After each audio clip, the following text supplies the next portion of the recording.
when we're talking about the original relationship to life, remember that is before the mind of man, which is also life, but still it's a particular form of life. So again, technology and all that is great, but it can be used to avoid it. So in regards to like, how do you deal with all that? It's like if your relationship is to life before that mind, that's your kind of compass.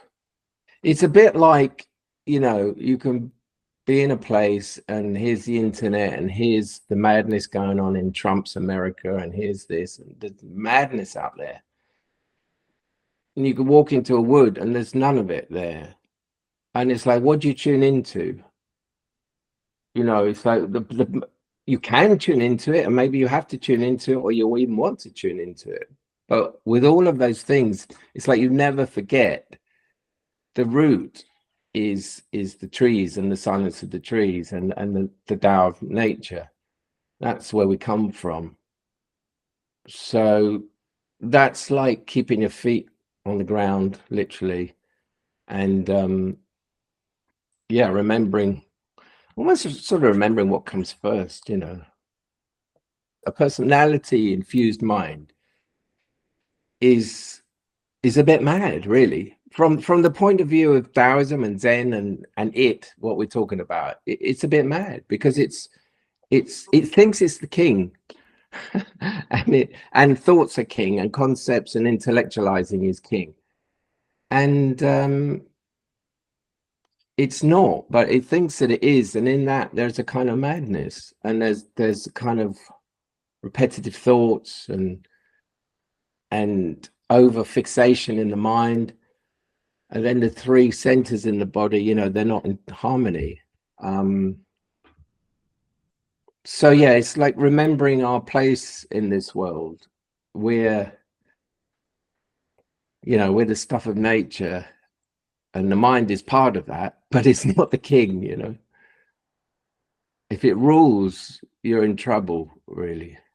I mean, in a general way, you can see how the personality loves mind, because the mind does give structure and identity and walls, beliefs, concepts, theories, words, thoughts.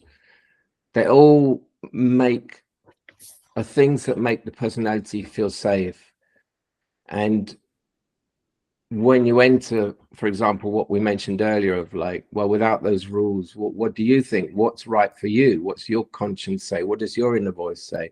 You're off the map a bit. You're asked to depend only on your own being, really. So in a way, that's a way back to it, to depend on your own being rather than what's going on out there through other people's minds.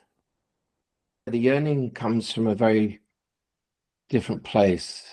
The mind can be used for the mind's and personality's purposes of escape and distraction and intellectualism or whatever. Or it can be used in the service of the yearning. And our intelligence is used in that. Of course, that's not something that is known out there in the world, basically, because the yearning is, what the hell's that? You can only know what the yearning is when you've had the yearning and you've experienced it, and somebody like me describes it, and you go, oh, that's what that is. Yeah.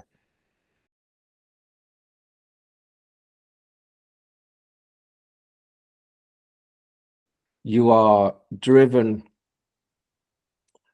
by the yearning rather than the mind or the personality, and then everything changes. So the blind spots which the personality was built to avoid, the yearning is just going totally in the other direction, and it's actually drawn to those blind spots because the yearning knows that that is the portal.